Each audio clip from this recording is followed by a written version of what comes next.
Au lycée technique d'amitié sino-béninoise, Marie-Odile Atanasso est allée lancer le brevet de technicien supérieur pour une soixantaine de candidats en hôtellerie-restauration. Le dispositif d'évaluation a dissipé ses doutes. Je m'inquiétais par rapport aux évaluateurs.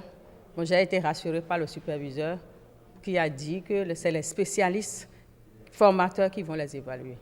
Et je suis d'autant contente que cette formation, cet examen rentre dans la ligne droite de la vision du chef de l'État, c'est-à-dire former les étudiants, nos enfants, à avoir une profession à la fin de leur parcours universitaire et scolaire.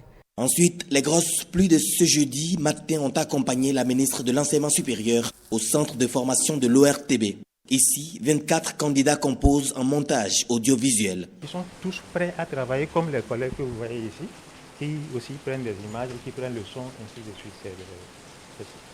C'est ce que nous attendons d'eux, en fait. Je ne savais pas que ça se passait comme ça. J'avais l'impression que les journalistes m'en venaient aux journalistes pour la forme. Maintenant qu'il y a un diplôme qui exige une pratique, c'est une très bonne chose parce qu'on a besoin de professionnels pour bien développer ce pays. Au lycée technique Koulibaly, plus de 200 candidats répartis en 14 salles de composition font le BTS secrétariat bureautique. Nous voulons une administration de développement et que vous dites que vous serez valorisé par votre directeur par la qualité de votre travail.